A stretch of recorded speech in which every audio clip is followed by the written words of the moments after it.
Hola, bienvenido a nuestro estudio de la carta a los Hebreos del Nuevo Testamento. Y estamos ahora en el capítulo 2 para investigar algo acerca de los 7 puntos de identificación de Jesucristo con la humanidad. Hemos sacado esta lista de los escritos de un escocés de hace más de 100 años, fines del siglo XIX, principios del siglo XX. Samuel Chadwick escribió varios puntos acerca de doctrina y de la vida cristiana, especialmente en la oración. Y él enumera 7 puntos en donde podemos ver que Cristo se identifica con nosotros en la humanidad. Leamos del versículo 9 del capítulo 2 de la carta a los Hebreos. Pero vemos a aquel que fue hecho un poco menor que los ángeles, a Jesús, coronado de gloria y de honra a causa del padecimiento de la muerte, para que por la gracia de Dios experimentara la muerte por todos. Entonces veremos estos 7 puntos aquí del versículo 9. Cristo descendió al nivel del ser humano. Su identificación no es meramente ideal ni empática. Se identifica porque asumió la misma naturaleza nuestra, excepto, claro, sin pecado. Este descender más abajo que los ángeles era para el asombro de todo ángel, a los cuales el Hijo está presentado en contraste en el capítulo 1. Los ángeles son mandados a adorarlo y ahora se nos dice que no se hizo uno de ellos, sino se hizo uno con la raza humana. Cristo descendió al nivel del ser humano, es el 1. El número 2, tomó en sí la naturaleza humana. Esta naturaleza humana, exhibida en su concepción virginal, su nacimiento y su crecimiento normal. Tenemos que decir que los cuentos de segundo y tercer siglo niegan esto, relegando la historia narrada en Lucas y en Mateo a la región de los mitos y ficción. Jesucristo tuvo que crecer al igual que cualquier otro bebé humano. Su cuerpo humano fue formado en la matriz de María de la misma manera y proceso como todo ser humano. Empezó su vida humana en total dependencia de una madre y vivió como hombre en total dependencia a su Padre Celestial. Su humanidad demuestra las mismas debilidades de cansancio y dolor como todos nosotros, pero además nos enseña que en sí no hay pecado necesario en ser un ser humano, porque Cristo tomó nuestra naturaleza, entonces pudo también sufrir, lo que vamos a ver en versículos 14 y 18.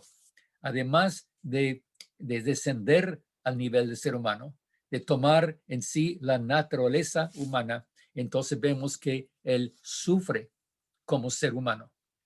¿Quién haya sufrido como Cristo? Pablo aquí resalta su sufrimiento en eco del mensaje del profeta Isaías. Siendo tanto hombre como divino, su sufrimiento es incalculable. Así sufrió como solo un ser puede, que tiene en su misma persona las dos naturalezas, la divina y la humana. Su sufrimiento fue parte de cumplir con el propósito de Dios y nos muestra el poder divino de guiar, guardar y proveer por nosotros en toda circunstancia.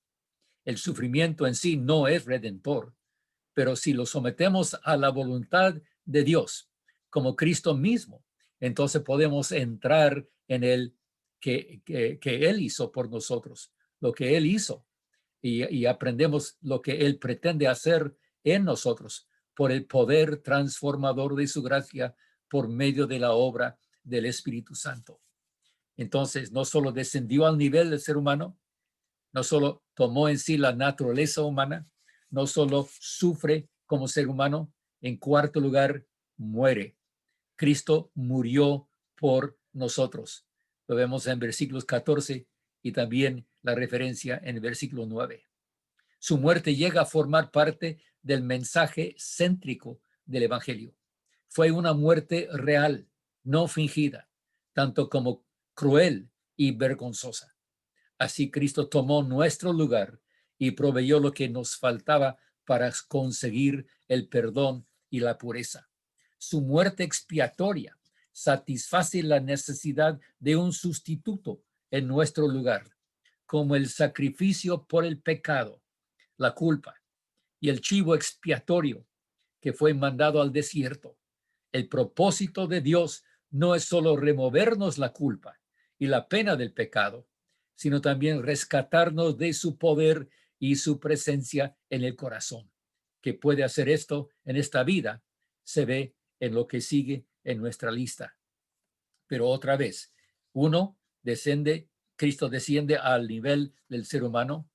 2, toma en sí la naturaleza humana, sufre y muere. Y ahora, número 5 en nuestra lista es, por eso destruyó al diablo. Versículo 14. Esta palabra destruir en griego significa aniquilar, significa totalmente destruir. La destrucción del diablo no es solo potencial y futura, es presente en su poder sobre el ser humano bajo el lastre del pecado inherente, la naturaleza pecaminosa que fue sembrada en el ser humano por el diablo mismo. Que Dios lo permitió no implica que Él es el autor de la maldad. El diablo mismo, no sabemos ni cómo ni por qué, pero Él sí originó la maldad en su rebelión contra Dios. Luego el diablo es quien la sembró en el corazón del hombre cuando cede a la tentación. Como San Juan lo describe en su primera carta, capítulo 3, Cristo, como parte del plan de Dios, provee la solución completa y la victoria sobre el pecado y así destruye la obra del diablo. Entonces hemos visto que Cristo no solo desciende al nivel del ser humano, no solo toma nuestra naturaleza y sufre y muere, sino también destruye al diablo y en sexto lugar logra la victoria para el ser humano. Versículo 15. Es precisamente por la victoria de Cristo que nosotros podemos serlo también. No hay en nosotros la justicia ni la santidad, pero sí las hay en el Señor. Y Él las imparte. Demasiado hemos escuchado que Dios solo nos impute la justicia o que nos viste del manto de la justicia de Cristo, pero que no nos remueve la inmundicia profunda que existe en nuestro corazón. ¿Quién es más poderoso? ¿Satanás o Dios? ¿Quién puede más? ¿El pecado inherente o Cristo en nosotros? Y finalmente nuestra lista, entonces número 7, que vemos en el versículo 17 en este capítulo 2 de la carta a los Hebreos. Cristo proveyó así la salvación humana por su expiación. Muere por todos y su muerte es expiatoria. Finalmente, entonces la salvación que Cristo provee como hijo del hombre, que nace, vive, muere y es resucitado como hombre. Esta salvación es más que suficiente para transformar nuestra condición y nuestro destino. En Cristo hay salvación porque Él, como el divino Hijo de Dios, se hizo hombre para ser nuestro rescate, nuestra vida, nuestra esperanza. Decidió hacerlo como hombre para cumplir con el plan de su Padre, para poder levantar a los hombres y restaurar la imagen divina en ellos que el pecado y la muerte habían destruido. Este es nuestro privilegio, hermano que me escuche. La salvación provista por Cristo es de verdad salvación hasta lo sumo, como se lee en Hebreos 7:25. Su expiación no es solo un cobertor, sino un cubierto que penetra, borra y elimina la deuda, la inmundicia, la pena y la vergüenza y remueva hasta el poder del pecado. Todo esto lo ha provisto Jesucristo, tanto Hijo del Hombre como Hijo de Dios. Lo vamos a apreciar más y más en nuestro estudio por ser no solo nuestro poderoso Rey, sino también también nuestro perfecto sacerdote, nuestro adecuado y completo sacrificio por el pecado. El único sacrificio que puede hacernos completos en él. Esta es la verdadera perfección, inalcanzable por cualquier otro medio. Ningún otro sacrificio pudo lograr este rescate completo. Hermano Samuel Chadwick, autor original de esta lista, fue un escocés que Dios utilizó en los fines del siglo XIX, principios del siglo XX, como evangelista y educador, catedrático y rector de instituto bíblico en Inglaterra y conferenciante en varios otros países. Hasta trabajó junto con Moody.